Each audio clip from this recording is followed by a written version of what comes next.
Audio Jungle. Assalamualaikum warahmatullahi wabarakatuh. Good morning everybody. Good morning anak soleh dan soleha. Hari ini kita akan belajar mengenal kitab-kitab Allah. Nah, yuk kita baca basmalah dulu. Bismillahirrahmanirrahim. Beriman kepada kitab-kitab Allah. Beriman berarti percaya dan yakin. Kitab Allah berarti kumpulan firman Allah yang diturunkan kepada para nabi atau rasulnya melalui malaikat Jibril untuk disampaikan kepada umat manusia.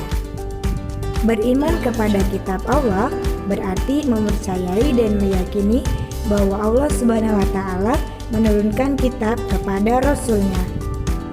Audio Jungle. Setiap muslim wajib beriman kepada kitab Allah. Kitab Allah itu mengandung kebenaran yang harus dijadikan pedoman umat manusia dalam hidup sehari-hari.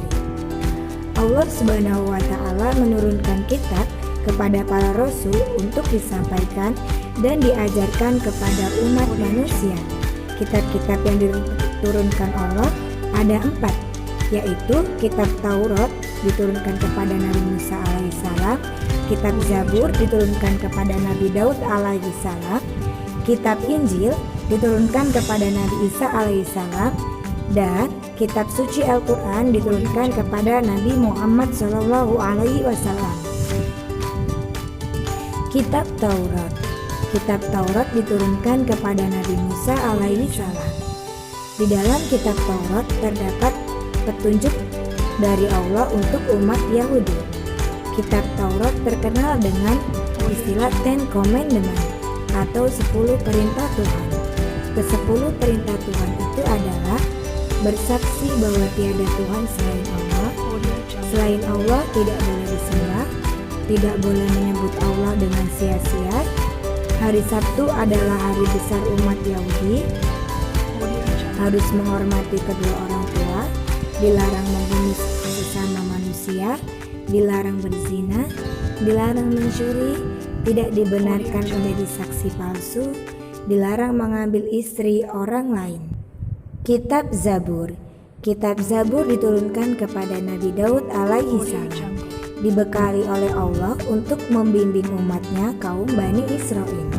Kitab Zabur melengkapi kitab Taurat yang telah diturunkan kepada Nabi Musa alaihissalam. Isi kitab Zabur adalah puji-pujian, doa-doa, zikir, nasihat, dan hikmah. Sebagai utusan Allah, Nabi Daud dikaruniai mukjizat. Mukjizat Nabi Daud adalah bisa melunakkan besi dengan suaranya yang merdu ketika membaca kitab Zabur. Kitab Injil. Kitab Injil diturunkan Allah kepada Nabi Isa alaihissalam. Nabi Isa merupakan nabi terakhir dari Bani Israel. Beliau ditugaskan untuk Bani Israel. Bani Israel merupakan kaum yang paling sulit untuk diajak menuju kebaikan. Oleh karena itu, Nabi Isa dibekali Allah kitab Injil. Kitab Injil merupakan penyempurna kitab Taurat. Kitab Injil berfungsi untuk meluruskan kembali praktik-praktik ibadah yang telah diselewengkan oleh Bani Israel. Kitab suci Al-Quran.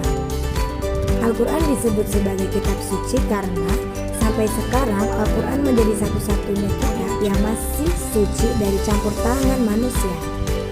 Al-Quran masih terjamin keasliannya. Tidak ada seorang pun yang mampu memalsukannya. Al-Quran dilindungi oleh Allah Subhanahu wa Ta'ala.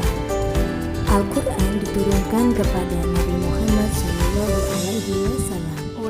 Beliau menerima wahyu pertama kali pada malam 17 Ramadan saat beliau berumur 40 tahun. Saat itu Nabi Muhammad SAW sedang berkholwat atau menyendiri di Gua Hira memohon petunjuk kepada Allah Subhanahu wa Ta'ala. Wahyu pertama yang diterima Nabi Muhammad SAW adalah surah Al-Alaq, surah ke-96 ayat 1-5. Peristiwa turunnya wahyu pertama itu disebut Nuzulul Quran. Al-Quran turunkan secara berangsur selama 22 tahun, 2 bulan, dan 22 hari. Kitab suci Al-Quran berisi tentang akidah, akhlak, ibadah, muamalat, janji Allah, sejarah, dan ilmu pengetahuan. Hikmah beriman kepada kitab-kitab Allah. Mempercayai dan meyakini kitab Allah yang diturunkan kepada Rasulnya, memahami bahwa kitab Allah memberikan pesan yang akan mengajak manusia pada keselamatan dunia dan akhirat, meyakini Al-Quran sebagai kitab suci terakhir yang harus dijadikan pedoman hidup umat, selalu ingin mempelajari Al-Quran dengan baik dan benar, memahami bahwa Islam adalah agama yang benar, meyakini bahwa hanya Allah yang pantas disembah. Audio Jungle. Nah, semoga teman-teman bisa memahami dan mengenal kitab-kitab Allah dengan baik ya. Sekian pembelajaran kita hari ini. Kita tutup dengan baca hamdalah. Alhamdulillahirobbilalamin. Wassalamualaikum warahmatullahi